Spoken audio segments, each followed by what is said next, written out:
साथियों, आपने देखा होगा यूजीसी का जो कानून है, तो यूजीसी के नियम में यूजीसी ने एक नया बदलाव किया। बदलाव ये है कि जो इसके पहले तो एससी एसटी को वो संरक्षण देते ही थे, उन्होंने ओबीसी को भी संरक्षण देने की बात करी। वो यूजीसी एक्ट 1956 के थ्रू आप जानते हो कि बना हुआ है। तो उसमें इनका था कि जो सेक्शन 142 था उसके थ्रू ये एससी एसटी को संरक्षण देते थे कि उनको अगर कुछ गलत बोला गया, उनके साथ रैंगिंग करी गई, कुछ गलत बर्ताव किया गया, मारपीट करी गई तब के लिए। फिर उसके बाद लेडीज़ वगैरह को भी शामिल किया गया, फिर दिव्यांग लोगों को भी शामिल किया गया, फिर अब उन्होंने ओबीसी को भी शामिल कर दिया। तो ये हुआ कि भाई आगे आप ईडब्ल्यूएस को भी कर लोगे और सामान्य वर्ग को तो आपने छोड़ दिया एकदम से अलग। जैसे आप एक नियम जानते होंगे कि सिविल डिसोबीडियंस ऐसा रूल करके एक आया था, एक सिविल एक्ट आया था 1955 में आया था। फिर एक एट्रोसिटीज़ एक्ट आया था, है ना। तो उस टाइम अंबेडकर जी ने ये रूल तो बनाया, ये एक्ट तो बनाया, बट उनका ये कहना था कि देखो इसका मिसयूज ना हो। तो जो एट्रोसिटीज़ एक्ट था, है ना, उसमें ये था कि यार अगर आप गलत कंप्लेन कर रहे हो तो उसके ऊपर कोई सज़ा का प्रावधान नहीं था।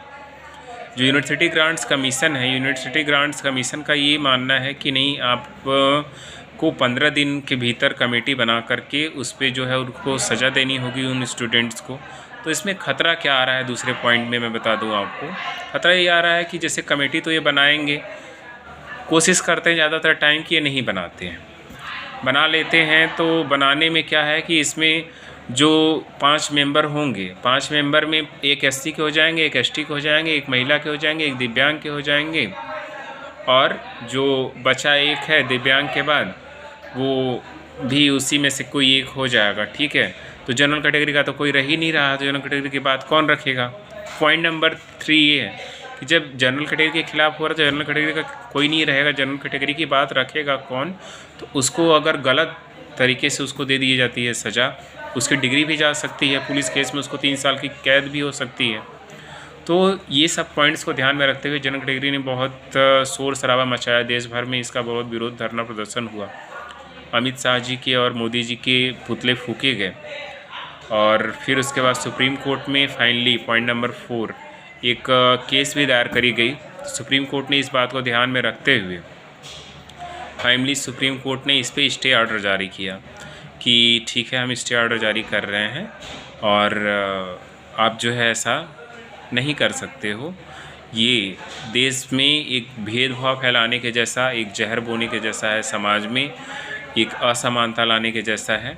तो इसलिए यूजीसी को उन्होंने अपने तरीके से वार्न किया या उनके रूल्स को आगे बढ़ने से रोका कि नहीं, ऐसा नहीं होना चाहिए, समाज में भेदभाव नहीं बढ़ना चाहिए। आप देखे होंगे कि पीछे के समय में सूर्यकांत जी जो हमारे चीफ जस्टिस ऑफ इंडिया हैं, और इसके पहले के जो चीफ जस्टिस थे, उन्होंने भी वकालत करी कि जो एससी एसटी में ही जो रिजर्वेशन मिलता है, तो रिजर्वेशन आईएएस पीसीएस के बच्चों को क्यों मिले, करोड़पति के बच्चों को क्यों मिले, विधायक सांसद के बच्चों को क्यों मिले, नहीं मिलना चाहिए।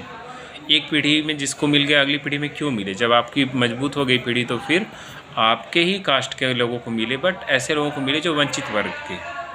तो ये बहुत अच्छी पहल है, तो इस बात को दिमाग में रखिएगा, और इससे आपको पूछा जाएगा क्वेश्चन प्रीलिम्स में, तो आप दिमाग में रखिएगा कि सिविल सर्विसेज, स्टेट सर्विसेज और एनडीए सीडीएस के लिए भी इम्पॉर्टेंट टॉपिक है ये।